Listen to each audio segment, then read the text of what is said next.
Hello everybody! So we're gonna for this week's vlog, we're going to talk about, this is not actually a vlog, but we're just going to talk about the Philippine passports and one thing, magsasalita ako dito ng Tagalog. So a lot of I said it, matatagalog ko. So how do I Tagalog? Paano ko Tagalog yun? It was just Taglish. Okay, I'm just gonna use Taglish. So it's hard sometimes. I'm not sure if it's applicable to all Bisaya. I prefer to speak English than to Tagalog kasi minsan nagiging obvious to Bisaya ako. So obviously hindi ako Amerikano, so we're more fluent with English than Tagalog. So kaya nahihiya din ako mag-Tagalog kasi hindi ko masabi lahat ng words. I mean, hindi ko alam lahat ng words in Tagalog. And I don't know, the accent, kasi kung pupunta ako ng Manila, nagiging obvious eh. So, ayan, magtatagalog ako for the video ito kasi wala namang foreigner na magkakailangan ng ano, diba? Excuse me, ng Philippine passport. So, since we're gonna talk about the Philippine passport kasi may update na.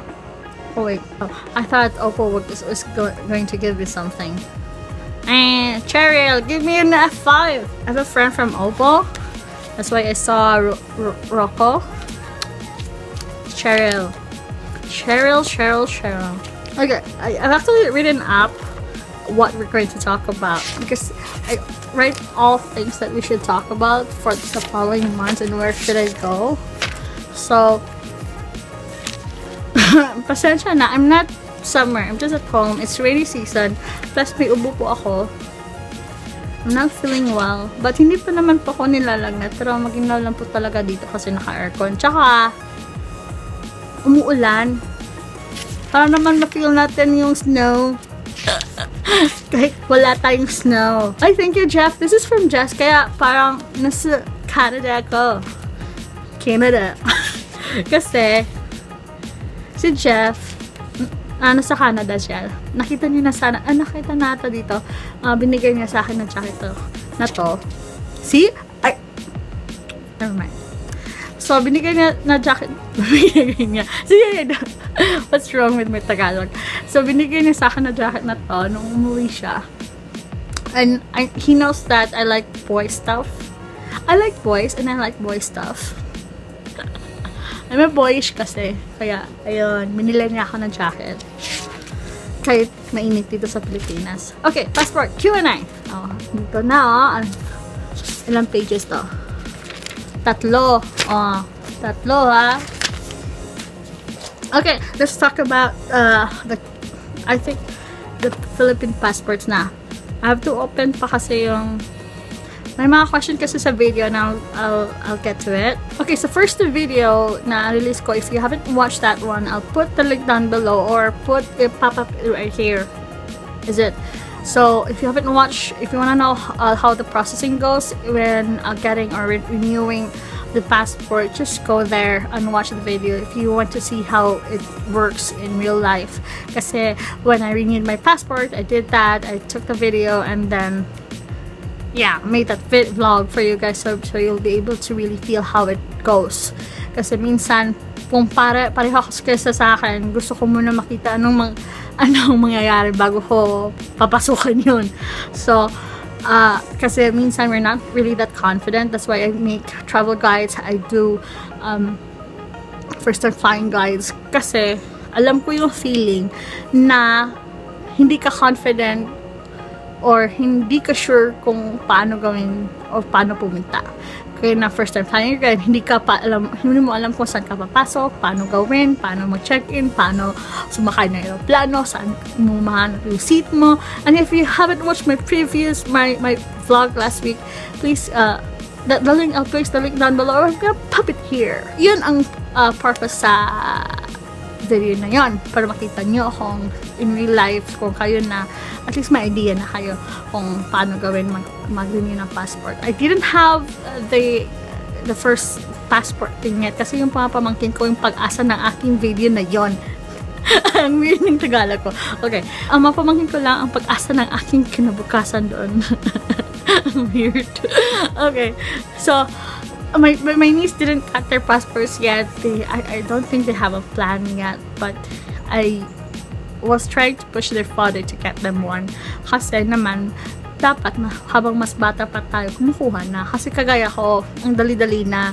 Yung 10 years old pa ako, mayroon akong passport. Or 10, yeah, mayroon akong passport. Tapos pagtakay ko, and now that I'm 29, or when I was 29 years old, I just have to renew the passport. So I have nothing to worry about. Let's talk about the requirements. There are actually just 4 requirements in getting a passport. You have the IDs, the valid IDs, the birth certificate, the form that you can actually download it, but pwede mo makuha doon sa mismo sa DFA. So since I haven't done the scheduling online kasi sumama ako sa mama ko na senior citizen, tapos hindi namin alam na may appointment system at di pala kailangan pa sa senior. Tapos pagkasama po pala ang isang senior, di pala kailangan kasi assisting senior ka.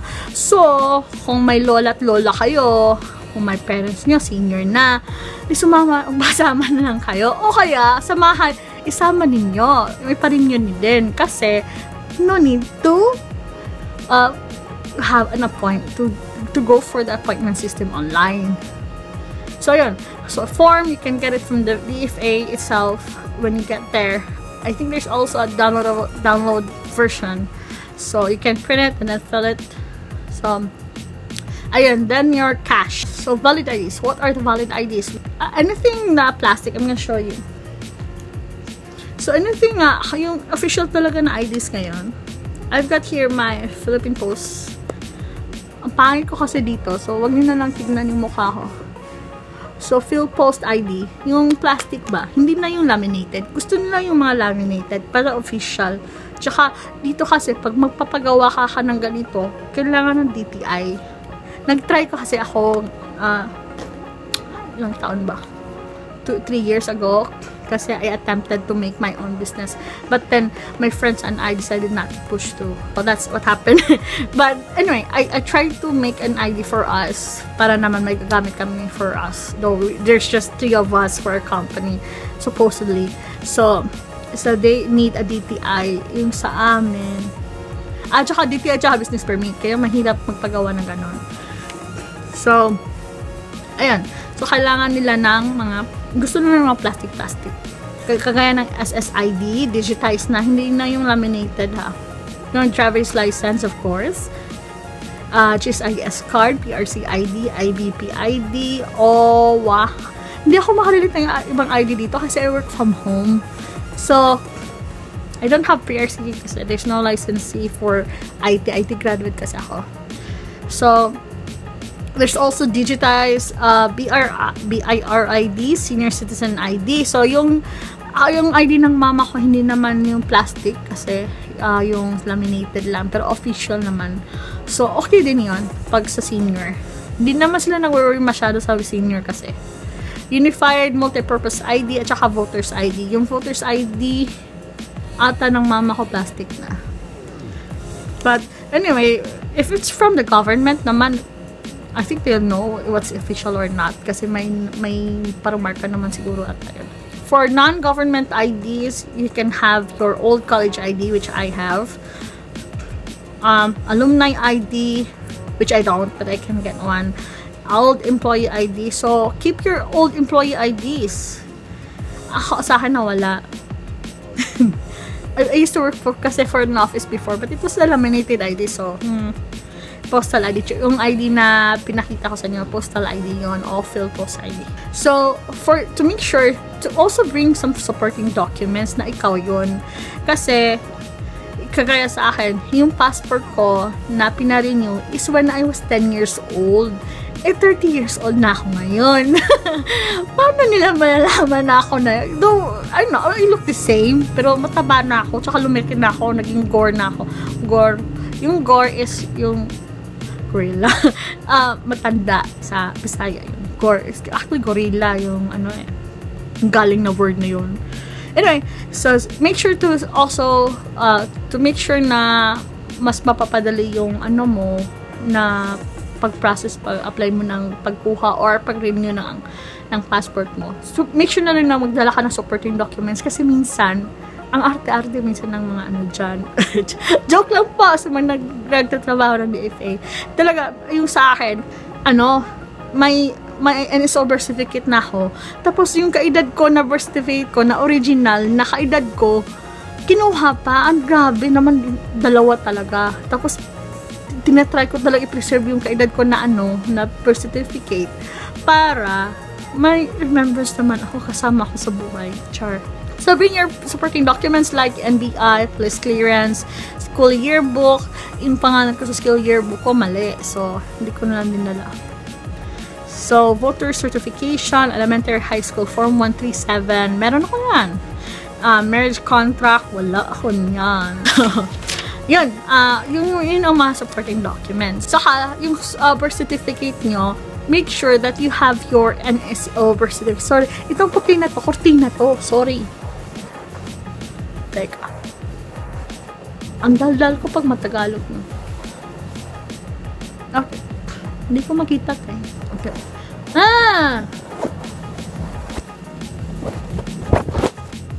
Ayun, sa wakas, nawala na rin.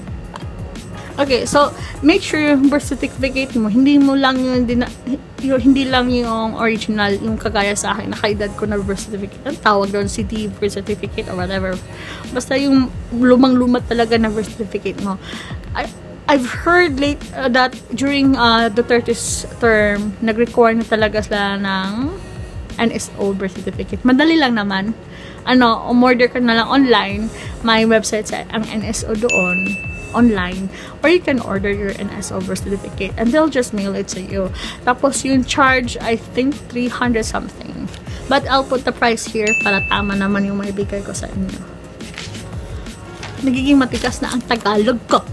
Ayun, dress code, hindi naman po kailangan na super formal. Sa akin nga, naka-t-shirt lang ako, pero since yung naman, yung passport pang ilang years din yon, tsaka magta-travel kayo, so dapat maganda-ganda din kayo.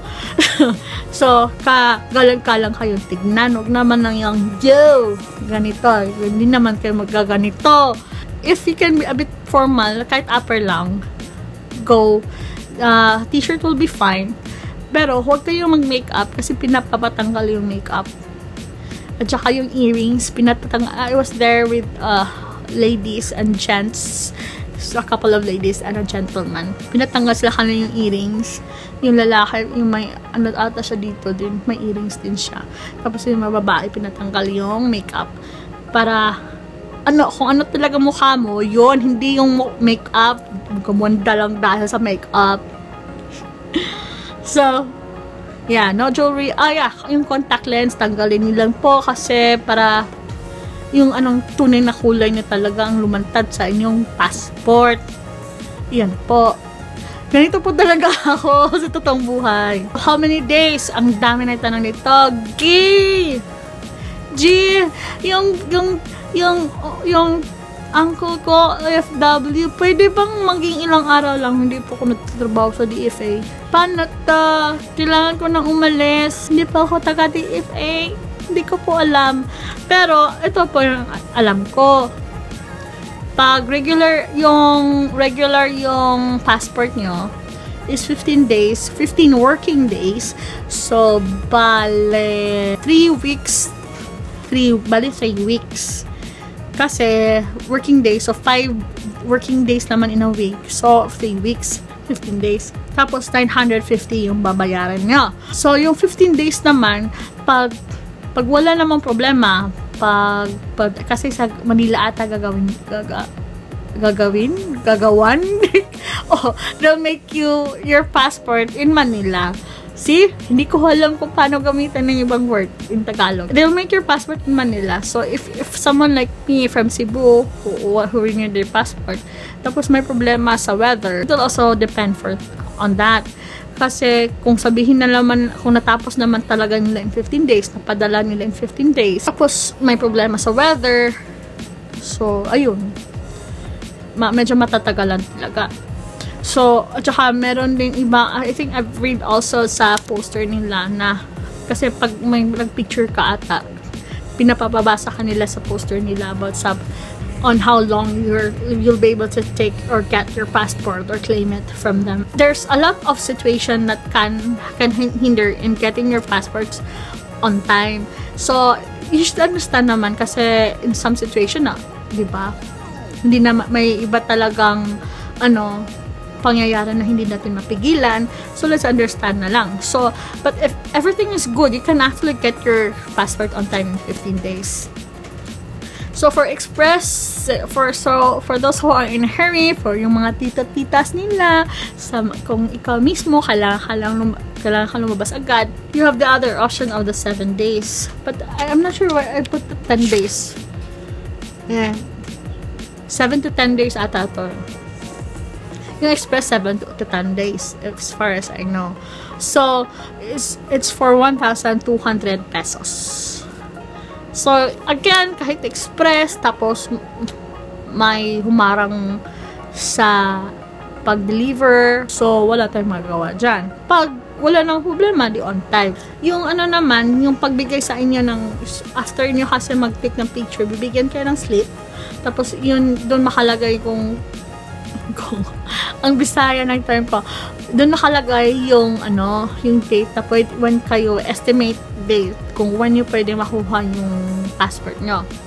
Sa amin, trinay ng mama ko, yung sa kanya binigay na, I think that was, I forgot, pero I think that we got her passport 1 week earlier. It was already in the FA Cebu. So, yung binibigyan na ng date sa stab mo, lang, may allowance din yon para hindi ka ma-expect na tagal-tagal, bakit wala pa. They give an allowance. So, try to come, if you really need it's really soon. So try to go there and get it earlier. Pero, pag malayo naman kayo, so be there on the day na lang na sinabi na pwede niyong kunin. So, scheduling, just go to passport.gov.ph. So, again, yung sinabi ko, yung senior citizens ay hindi kailangan to go online to have a schedule. Also, including minors 7 years old and below, OFW with contracts, disabled, or PWD. So, yung mga titos sa hatitas niyo, hindi na kayo kailangan pumunta magpa-schedule ng online. So, you just can go directly there and just tell the guard that you are an OFW. You have a contract and you should go back soon. And you need to renew your passport. So, yun lang. Sabihin nyo lang. Yun lang. So, fees. There's a lot of news going around that there's a fee involved. But please take note of the website, the passport.gov.ph, kasi wala naman pong fee ang pagpa-schedule online. There's no fees involved. Para kung may humingi sa inyo ng fee, pupunta ka lang kayo ng internet cafe. Tapos, bumayad na lang kayo ng 15 pesos sa internet cafe. Tapos, mag-schedule kayo ng sarili nyo. Diba? At saka may mobile data naman ngayon. So, mag-mobile data na lang kayo. What to do while taking taking a picture. So, anong gagawin nyo while kinukunan kayo ng picture? Yun, wala lang. Hindi kayo mag-smile. Look at the camera. Ganito lang. Kaya ang pangit ko. Kung pwede ganun, di ba? Ang cute naman dun. Passport! Pero, yeah, don't smile. Wala lang. Look at the camera. Don't smile. Tapos, may atang angle sa face mo. Pinagano. Huwag kayong masyadong ganon. Hindi naman nakikita yung face niya. Huwag kayong pinastig. Huwag ganon. Lang. Ganon lang. Hindi naman. Hindi yan pwede. So, ganon lang. So, next is, can I renew the passport if it is not yet expired? Yes. Especially if there's just few pages left in your passport. I think if there's 6 pages left na hindi pa natatakan, mas maiging i-renew na. Kasi pag magta-travel kayo, hindi nyo alam kung ilang stamps pa. Example, pupunta kayo sa amin, yung pumunta kami ng Hong Kong na family ko, sa round trip lang ha, Hong Kong lang kami pumunta. Ang daming pages ang tin-snap na. I think it was 4 pages. Tapos may ano pa, sapaw-sapaw na stamp. Hindi ko, I don't understand it. But, yun, if there's just few pages left, you can renew it. If it's about, if you have 6 months left to expire, renew na din, just in case na you need to travel immediately as soon as possible. Your passport is good to go.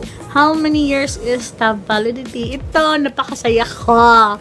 Imagine, I renew it just, when did I renew mine? When last year? Tapos hanggang ngayon, wala, maski isang stamp, wala na. Tapos 2017 na. Matatapos ng 2017. Tapos yung passport ko may expire 2022. So ilang years na lang. Tapos may mag-renew na ulit ako. So thank God for Duterte.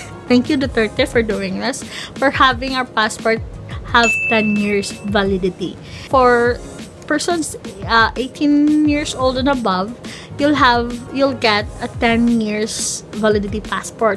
For 18 years old below, yung 5 years ang makukuha nila. So, does it mean nas mas expensive yung passport natin? No, the prices are still the same. It's $950 for the ordinary passport and $1,200 for the express one. Kasi, yung nag-change lang naman is yung validity. Hindi naman nag-change yung kakapal. I think you can also make a request na mas makapal yung passport. I'm not sure how much, but I think I've read it somewhere there na pwede kang mag-request na mas makapal yung passport mo.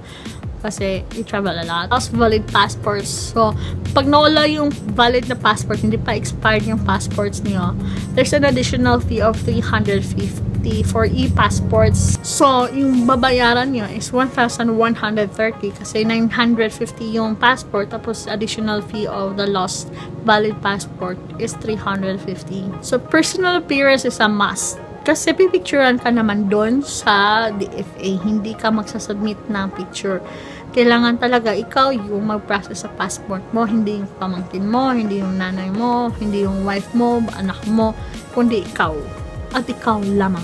In terms of pagkuha ng passport mo, example, if you're in OFW and you have to fly out the day after you process your passport, you can have your kids or someone in your immediate family to get your passport. Immediate family meaning yung anak mo, yung tatay mo, yung mama mo, yung kapatid mo, yung anak mo. Pwede sila. Just make sure that you're able to write an authorization letter for them to claim your passport. Kasi hindi naman pwede kanin-kanino lang ibibigay yung passport mo, di ba?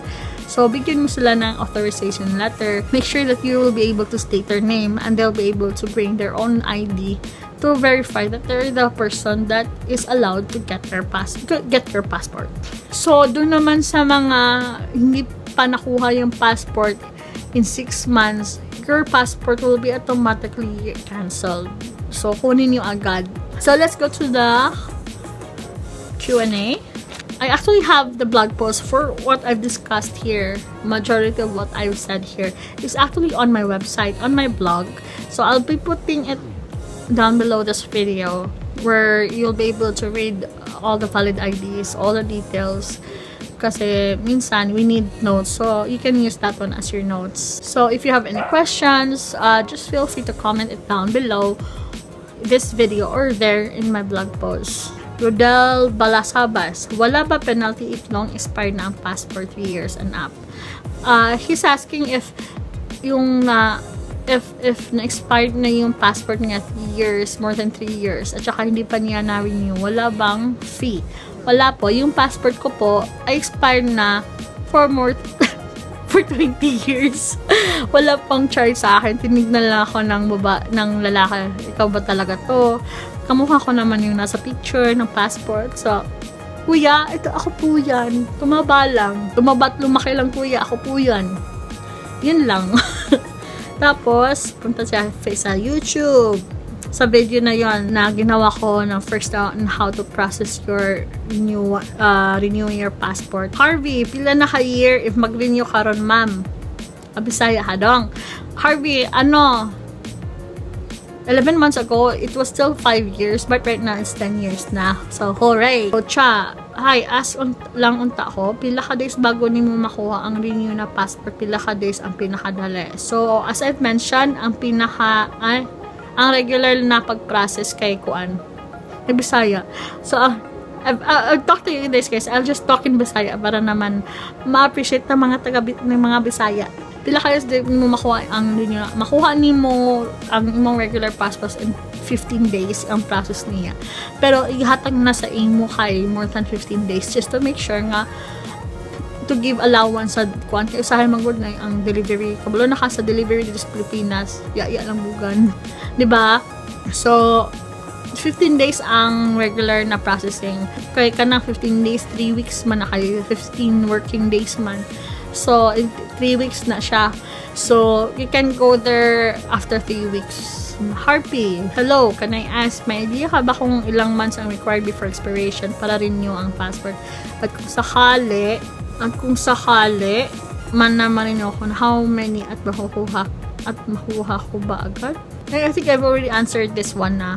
There's no, if it's about to expire, then just renew your passport. John Paul, I can't wait for you to have a new vlog going to other country. Me too! Miss Med, hi, pwede mag-ask what supporting documents ang imo gi-present sa pag-apply sa passport DFA Cebu sa day ako appointment system. Okay, Miss Med, supporting documents, what she's asking about my supporting documents, wala. I just gave my original birth certificate, NSO birth certificate, my original passport, the one I want to renew, yung ID ko na photocopied outside the DFA, kasi yung DFA sa Cebu nasa taas ng mall, so outside the entrance of the DFA Cebu may mga photocopier doon, so alam nila kung paano i-photocopy yung ID mo. Tsaka nasa loob din ng DFA may photocopier sila, babayad ka lang ng piso dos. I think that's it. Yeah, that's it. That's all I gave. Pero I was prepared naman for any supporting documents. I think that's it. I have no more questions here. Yeah. So again, if you have any more questions about it, I'll try to answer it as far as... Actually, it's all online. You can actually find it online. But if you want to answer it, please feel free to ask it down below this video. And if you have anything to ask about traveling the Philippines, not the world yet, because I haven't been outside of the country so far. As at this age, when I was little, I was able to go abroad with my family. Pero ngayon hindi wala. Kung gusto nyo ang video na to, grabe talagang pagkatalag. Kung ganahan mo ani nga video nga akong gihimo, grabe. Bye. Okay, kung gusto na nagsaksak si Nagol, nag-mix up na. Okay. Kung gusto niyo ginagawa ko tong video na to, nagtatagalog ako, sabihin nyo. Tapos, wag niyong kalimutan. Huwag niyong kalimutan na mag-subscribe sa channel ko. Para naman, may rason ako mag-Tagalog o mag-Bisaya. Labaw ng mga Bisaya, dira, pag-subscribe mo ha. Ay, buga nila pag... Yung mama ko nag-text. Nasa Jerry's Grill daw yung mama ko. Magte-take out siya ng kare-kare. Anyway, yung mga Bisaya, wag. Ano, pag niyaya, dira, pag-subscribe na daw. Yung magtapok ng mga Bisaya. Suporta ako niya. So, kalaki. Anyway, yung mga Tagalog chants, mag-like po kayo sa video ko. Laban naman Bisaya, dira. Okay, please guys, like this video. Please feel free to share this video, especially if you found or know someone na see, it's mixed up already na this video can be very useful for them. So if you have any questions, just leave it down below. Feel free to share this video, like this video if you want, and if you have any topics to recommend for me to discuss, please feel free to do so. I'm open arms with it. Kung gusto nyo mag-Tagalog ako for that video, let me know also. Huwag nyo lang akong pahirapan mag-Tagalog kasi hindi talaga ako fluent sa Tagalog. Tsaka yung mga terms hindi ko masyadong alam. I'm just really not confident talking, you know. Tagalog. Anyway guys, thank you for watching this video. See you guys next week, next Friday, which I don't know what I'll talk about, but that's it guys. Thank you for watching this vlog.